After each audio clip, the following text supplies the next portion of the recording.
Okay, so let's try to understand the distribution of data a little bit more details.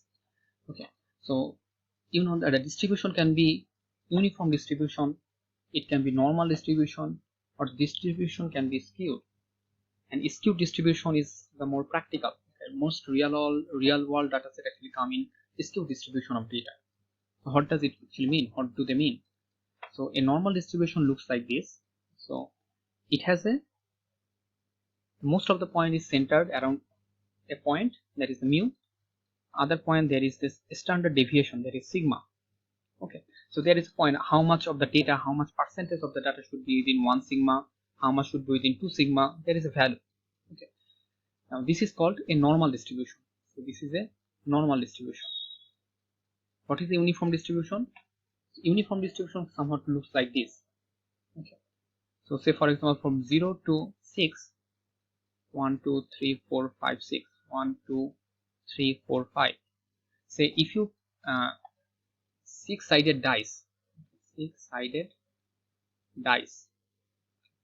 if you flip a six-sided dice, okay, so for example 10,000 times, the value that will get, you will see some, not zero actually, from 1 to 6 you will get a curve like this. Sometimes one is the, and they will be very close to each other. How many times you got 1, how many times you got 2, they will be very close to each other, and this is what is called an uniform distribution. Okay, this is the uniform distribution. But when it comes to real world data is something like this. Okay, skewed. Some value is very low and the most of the presence is somewhere here. Say for example, if you look at the house pricing, so what do we had?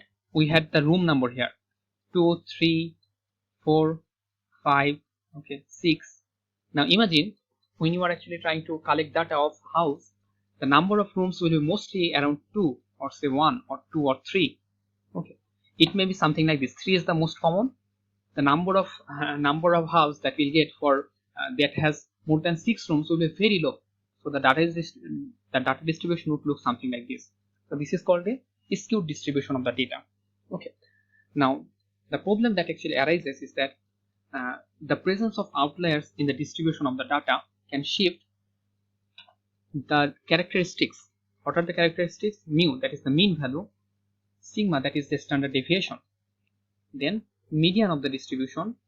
Okay, these three values are affected by the presence of outliers. Okay, let's see how. If you come here, so y1, okay, this was the original data that we had. Okay, this was the original data, and y2 was the data that we changed. Here we just placed 23.5 and see how the other parameters are changing. Mean value of y1, mean value of y2. Just because we have changed only one point, see how the distribution will change. The mean value is 3.4, that is obvious, but here just for one value the mean value has shifted towards 6.27. Let's take another look. A standard deviation of y1 and a standard deviation of y2. Now see, as you can see, for the first one standard deviation is just 2, and for the second distribution, for second y, just because of one value is too far, a standard deviation is around 7.8. so as you can see, this mean value and standard deviation is very much affected by the presence of outliers, and that actually affects when you are trying to perform any regression analysis or similar kind of analysis. Okay, so the question is, how do we identify the outliers? Okay, a simple way to do that is use what is called a box plot. Okay, so let's see. Let's test here y1. Go to plots, just click it and go to the box plot. Click one. As you can see, this is the box plot for y1. It looks something like this. Okay, I will see. I'll describe what they actually mean. Now let's take a look at the y2 now. Let's look at the box plot. Now as you can see here, you can see there is a plus line and everything is here. So what does they actually mean? Okay, let's try to understand that. So when you are creating a box plot,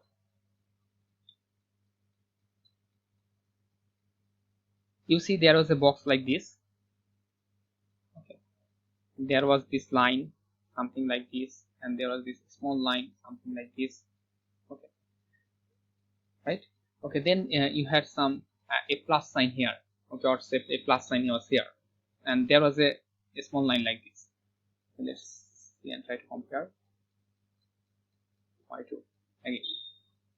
Okay, so there is a minus line here. These are two. This is the line, and here you can see. Okay, let's see and understand what does it mean. So this one, this range, this one is called IQR. IQR. What does it stand for? IQR is interquartile range.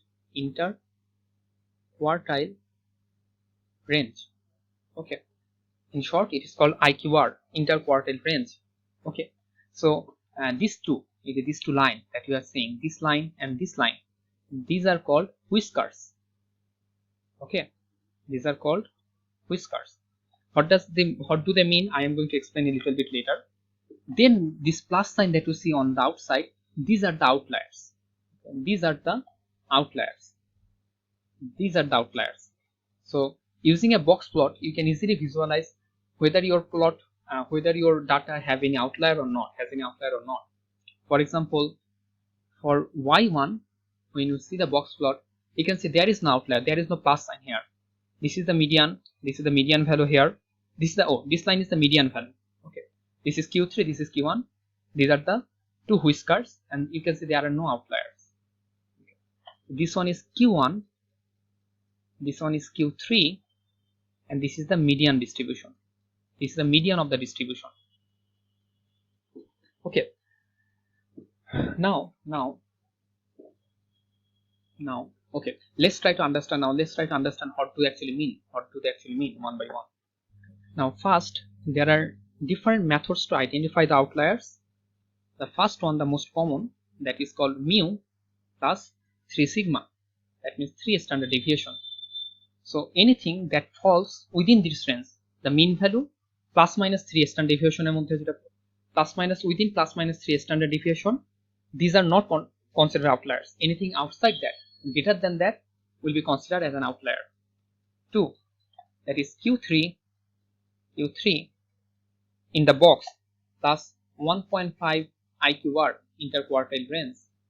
Okay, and Q1 minus 1.5 IQR, interquartile range, that actually falls outside this range, that is an outlier. If you see the last one, as you can see, this is Q3 plus within this range, this is the 1.5 IQR. This data point was outside that. That's why it is actually marked as an outlier. Okay. Then what is the third one?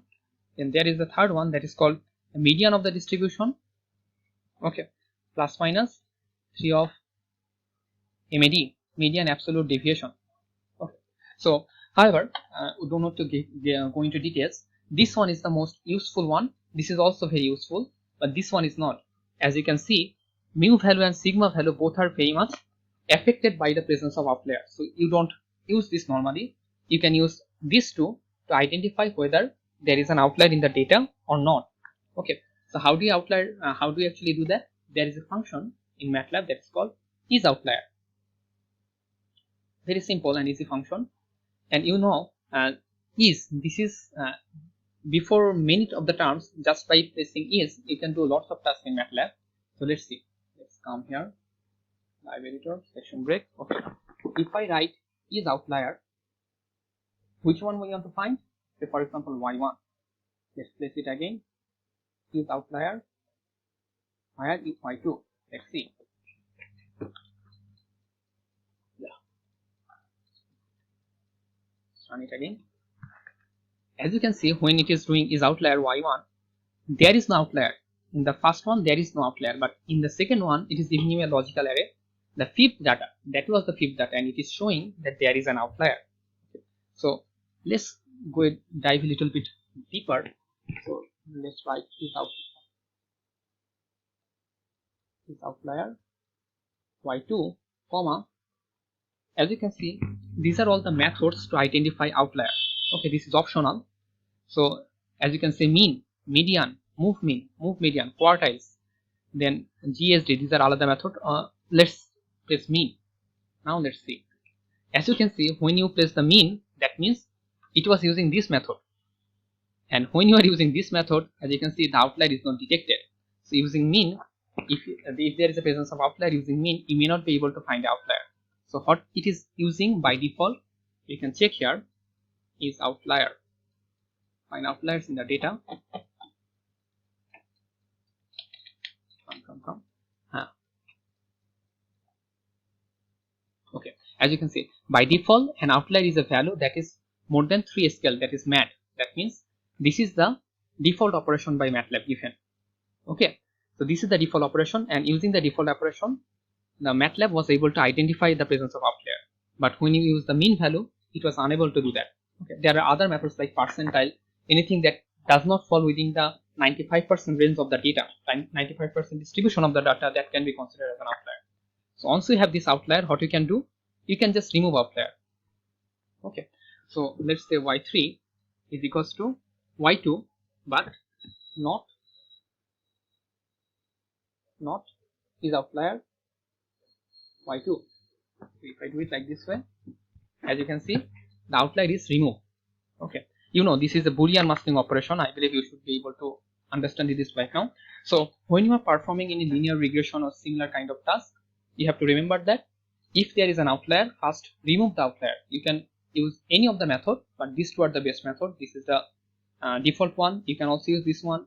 There is also quartile method, that is when you have a very large amount of data, quartile method is very good, and you can use 95% quartile range. Okay. Anything that does not fall within this range can be considered as an outlier. Okay, that is I use it normally. Okay, so any other thing? Okay, now, so this was the main thing. Now one other thing is that so far we have talked about actually linear regression. Linear regression means the data that we are showing, the data that we are representing. So the data was like this. This was the trend of the data that we show. So the line that we are drawing, was something like this. This was a linear line. But what if the data is a little bit different than this? Say for example, okay, and the data points are something like this. Okay, what do you do then? Can you plot a linear line here? As you can see from just by the visualization, you can see the line, that is our desired line, should something like this. It should be the distribution of the data. Okay, the distribution of the data does not have to be linear. It can be a non-linear data as well. So how do you do that? Very simple. Instead of a linear equation, you are fitting a linear equation here, y is equals to mx plus c. What you have to do? You just have to fit a polynomial equation there. Say for example, y is equals to x square, something like this. It can be x cube plus ax square plus bx square. Okay, it can be a higher order polynomial. Using higher order polynomials, you can easily fit any kind of shape. Okay, say for example, if you have a shape something like this, if the shape is like this, so just from the distribution of the data, we can guess it should look like a something like this, a circle, and you know the equation of the circle, that is x square plus y square, okay, is equals to r square. Okay, so this should be a circle. So for different distribution of the data, you have to use higher order polynomial, that is nonlinear. Okay, nonlinear curve fitting. You have to fit a nonlinear curve. Okay, and you can also solve it. Say for example, if you come here, even here, yes, as you can see, this is a nonlinear curve. When you want to fit a nonlinear curve like this, you will have a set of equation like this. You can just use a matrix multiplication. A is a matrix, then x is a matrix, then y is a matrix, then you have to take the inverse of x. So it is something like this, x inverse into y, that will give you your theta. But as you can see, x inverse, taking inverse, those of you who know about matrix inversion, this is a problem, and that was the problem with the algebraic method that I actually talked about earlier. So let's just keep it here.